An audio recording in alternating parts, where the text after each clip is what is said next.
Where the determination is the wedge can be found. अर्थात इस book के author George S Klaasen कहते हैं कि जहां भी सोच समझकर निर्णय लेने की क्षमता होती है वहां मुश्किल से मुश्किल सिचुएशन में भी रास्ते मिलते हैं। नमस्कार, मैं राम राउत और आज की इस बुक समरी वीडियो में आपका स्वागत करता हूं। चलो आपको इस बुक की एक कहानी सुनाता हूं। बेबीलोन नाम का एक शहर यूरोप और एशिया के बाउंड्री में रहा करता था और जिसमें एक अरकाद नाम का एक आदमी रहा करता था और कहा जाता है कि वो बेबीलोन शहर का सबसे धनी आदमी था, सबसे रिचेस्ट मैन था और इसके साथ ही वो एक उदार आदमी भी था। वो हमेशा गरीबों की मदद करता था और हमेशा अपनी धन दौलत गरीबों में बांटा करता था और अपनी धन दौलत गरीबों में बांटने के बावजूद भी वो और ज्यादा अमीर होते जा रहा था। एक दिन उसके बचपन के कुछ दोस्त उसे मिलने के लिए आए और उसे कहा कि अरकाद, तुम बहुत खुशनसीब हो, तुम बहुत अमीर बन गए जबकि हम अपने वजूद के लिए संघर्ष कर रहे हैं। तुम जो चाहिए वो खाना खा सकते हो, जैसे चाहिए वैसे महंगे महंगे कपड़े खरीद सकते हो, पहन सकते हो, लेकिन हम बस जैसे तैसे गुजारा कर लेते हैं। लेकिन पहले से ऐसा नहीं था, हम सभी साथ में स्कूल जाते थे, तुम भी हमारी तरह ही गरीब हुआ करते थे और तुम भी ज्यादा होशियार भी नहीं थे पढ़ाई में, फिर इसके बावजूद भी तुम इतने अमीर कैसे बन गए और हम इतने गरीब कैसे रह गए। और अपने बचपन के दोस्तों का जवाब देते हुए अरकाद ने कहा कि मैं उन सफलता के 7 नियमों को जानता हूं जो तुम नहीं जानते हो और उस नियम को सीख के ही, उस नियम को अपना के ही मैं इतना अमीर बन पाया और जिसे ना समझने की वजह से तुम इतने गरीब रह पाए। और फिर आगे अरकाद उस सफलता के 7 नियम को बताता है जिसकी वजह से वो इतना अमीर बन पाया था, उस सिटी का सबसे रिचेस्ट आदमी बन पाया था। उसमें से पहला रूल है पे योरसेल्फ फर्स्ट, यानी कि आप जितना भी पैसा कमाते हैं अपने जॉब से, अपने बिजनेस से, उसमें से 10वां हिस्सा अलग निकाल के रखो और खुद के लिए पे करो। अपनी संपत्ति को बढ़ाने का सबसे बेसिक तरीका यह है कि जो भी आप कमा रहे हैं उसमें से 10वां हिस्सा अलग निकाल के खुद के लिए पे करना। और अरकाद ने इसे समझाते हुए एक एग्जांपल दिया कि मान लो आप एक टोकरी में 10 अंडे डेली डालते हो लेकिन उसमें से 9 अंडे निकालते हो, तो क्या होगा, एक समय बाद वो टोकरी भर जाएगी क्योंकि उसमें से एक एक अंडा जुड़ता चला जाएगा। और यही पैसों के बारे में भी सच है। अगर आप एक हिस्सा यानी कि 10वां हिस्सा बचाएंगे तो एक समय बाद आपके पास बहुत ज्यादा पैसे हो जाएंगे, बहुत ज्यादा पैसे आप सेव कर पाएंगे। रूल नंबर 2 है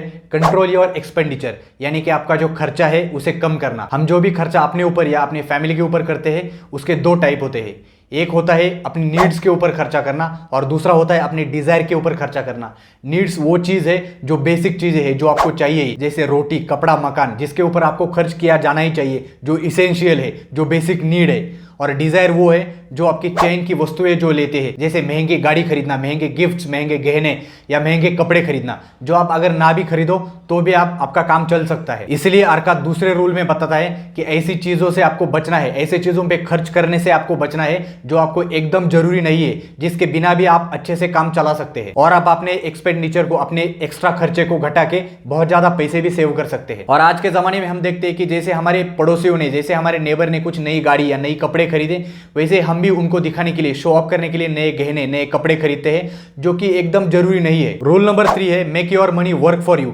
यानी कि जो अपने पैसे सेव किए हैं उनको इन्वेस्ट करना ऐसी जगह पे जिससे और पैसे जनरेट हो सके और आपकी पैसे बढ़ते ही जाए। Wealth is like a tree grows from tiny seeds, यानी कि धन एक पेड़ के समान है जो दिन ब दिन बढ़ते ही रहता है अगर उसे अच्छे से इन्वेस्ट किया जाए तो। तीसरे नियम में अरकाद उन्हें समझाता है कि बस आप खर्चे पे नियंत्रण रख के, आपके एक्स्ट्रा खर्चों को कट करके ही अमीर नहीं बन सकते। उन खर्चों से जो आपने बचाया है उसे अच्छी जगह इन्वेस्ट करना चाहिए। अगर आप उस बचाए हुए पैसे को एक अच्छी जगह पे निवेश करते हैं, अच्छी जगह पे इन्वेस्ट करते हैं, तो over a period of time, बहुत सालों के बाद आपको अच्छे रिटर्न्स मिलेंगे और एज ए रिजल्ट आप बहुत अमीर भी बन सकते हैं। रूल नंबर 4 है सिक्योर योर इन्वेस्टमेंट, यानी कि आपका जो पैसा सेव किया हुआ है, इन्वेस्ट किया हुआ जो पैसा है उसे सिक्योर करना, उसे लॉसेस से बचाना, उसकी रिस्क कम करना। अरकाद अपने दोस्तों को समझाता है कि बस निवेश करने भर से आपके पैसे डबल नहीं हो जाएंगे, ग्रो नहीं हो जाएंगे। उसके लिए आपको सोच समझ के निवेश करना चाहिए। ऐसी चीजों में आपको निवेश करना चाहिए, ऐसी चीजों में आपको इन्वेस्टमेंट करना चाहिए जहां आपका पैसा सेफ रह सके, आपका जो मूलधन है यानी कि आपका जो बेसिक इन्वेस्टमेंट आपने जितना भी किया है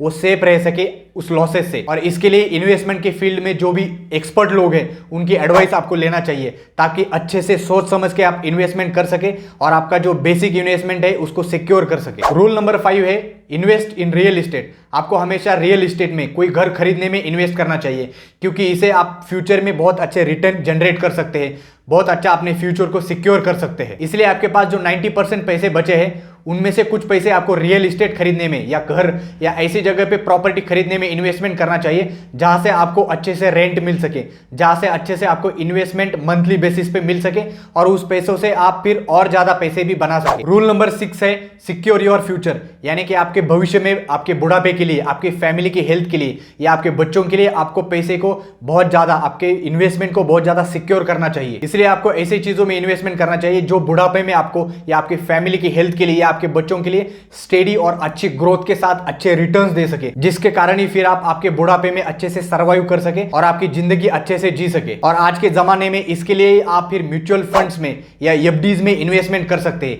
या इंश्योरेंस पॉलिसी भी खरीद सकते हैं जिससे आपका फ्यूचर सिक्योर हो सके। रूल नंबर 7 है increase your ability to earn, यानी कि आपकी पैसे कमाने की क्षमता को आपको बढ़ाना चाहिए। Man of action are favoured by goddess of luck, यानी कि जो भी आदमी कड़ी मेहनत करते, जो भी आदमी हार्डवर्क करते, उन पे हमेशा जो भाग्य की देवी है उसका आशीर्वाद रहता है। इस रूल में अरकाद अपने दोस्तों को समझाते हैं कि आपकी जो अर्निंग एबिलिटी है आपको बढ़ानी चाहिए, आपको अलग अलग रास्ते ढूंढने चाहिए जिससे आप और ज्यादा मेहनत करके और ज्यादा अर्निंग्स बना सके। आपको हमेशा ध्यान देते रहना चाहिए कि कैसे मैं अपनी पोटेंशियल, अपनी अर्निंग की एबिलिटी को बढ़ा सकता हूं, अपनी स्किल को कैसे डेवलप कर सकता हूं ताकि मैं और ज्यादा स्किलफुल आदमी बन सकूं जिससे और ज्यादा पैसे में कमा सकूं। The richest man in Babylon एक ऐसी किताब है जो फाइनेंशियल फ्रीडम पे बहुत ही इंपॉर्टेंट किताब है। ऑथर ने बहुत ही बेसिक वे में एक स्टोरी फॉर्मेट में आपको 7 रूल्स बताए हैं जिनको समझ के, जिनको पढ़ के आप बहुत ही एक बेसिक चीज फाइनेंस के बारे में सीख सकते हैं और बहुत ही जल्दी उस रूल्स को सीख के अपने लाइफ में फाइनेंशियल फ्रीडम भी अचीव कर सकते हैं। ये एक बहुत ही बेहतरीन बुक है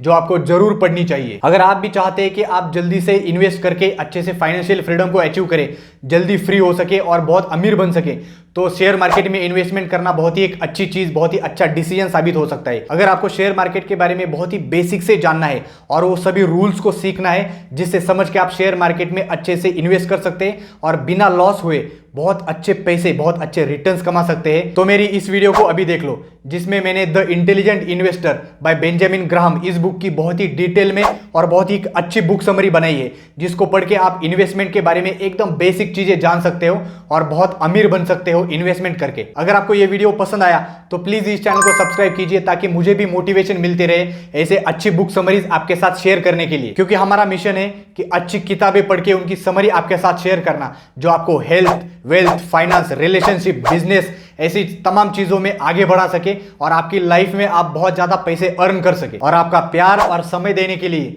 बहुत बहुत धन्यवाद।